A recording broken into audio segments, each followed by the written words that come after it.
Croeso cynnes I Brew yn y bar, ac ar ôl buddugoliaeth a perfformiad hanesyddol a drawiadol iawn yn erbyn Australia, mae Cymru gyda saib haeddiannol yn mynd mewn I gêm yn erbyn Georgia. Ond, sdim saib gyda fi, a dwi wedi cyrraedd Bro Morganog I ymweld â Clwb Rygbi Y Bont Faen, ac am ryw reswm neu beidio nes I cytuno I dod â kit fi, ond mae rhaid fi gyfadde, nes I anghofio boots fi, felly nid boots fi yw'r rhain.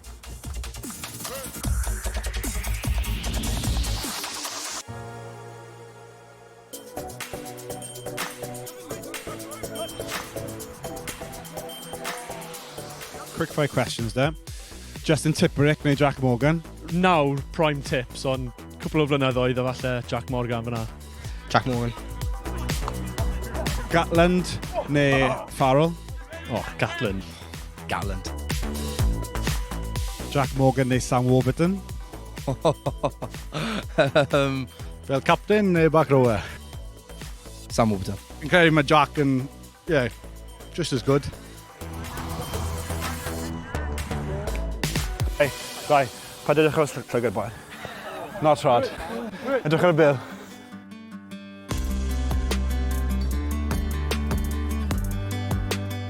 Sylwadau'r gêm yn erbyn Australia? Oh, buddugoliaeth huge fi'n credu. Boes I dechrau'n anhygoel a just cadw'r pwysau ymlaen am y holl gêm, really. O'ch chi'n disgwyl y lefel y perfformiad y Welson ni? Na, dim really. O'n i'n gweud lot o boes sa'n credu bydd ni'n ennill, ond dath e mas o bag, Warren yn neud beth mae'n neud yw e.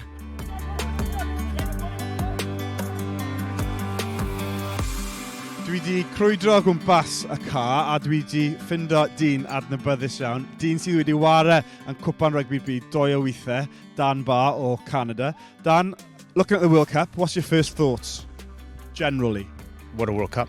It's been, unbelievable for Wales. It's a momentum tournament, and if there's one thing that they've created, it's momentum, so it's really exciting.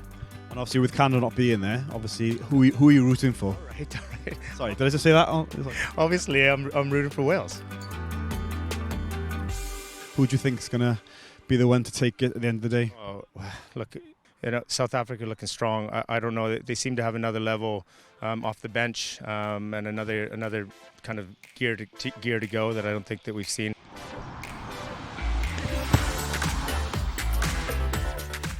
Oedd e'n gret I weld un neu ddau gwyneb adnabyddus mae heno. Kai Evans, Dan Barr, wrth gwrs. Pa mor bwysig mae'r boys fel yna i'r cymuned lleol? Mae fe'n bwysig ofnadwy. I cael Dan Barr wedi dod mewn blwyddyn hyn nawr i ymarfer gyda'r ieuenctid a mae wedi bod yn gret am y clwb cyfan.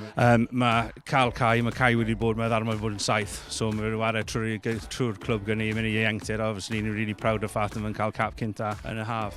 Fel ffordd o'r blaenwyr, pan ych chi'n gweld blaen ysgell fel Jac Morgan yn gwneud 50-22, beth yw eich meddyliau cynta? Paid â gadael y boys yn ei wneud e, achos mae gormod hamstrings yn mynd. Cawla llwyr gan lein Australia, yna chi gig gan Jac Morgan, hwnna wych! So ar ôl y 50-22 yna Jac Morgan ar y penwythnos, fi wedi ailenw e 50-20 Brew, a fi'n mynd I gofyn I pawb fan hyn, pwy sy'n hyderus? Dim ond un I si? Oce da, gyda weld.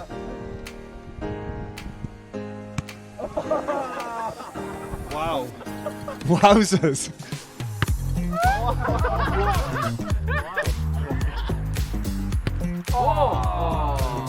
What's the bounce?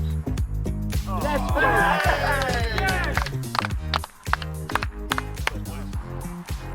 Oh! And it is! Oh! Oh, it's me, no. It's a big one. Oh! Go on, Ace. Oh! Head! Go on!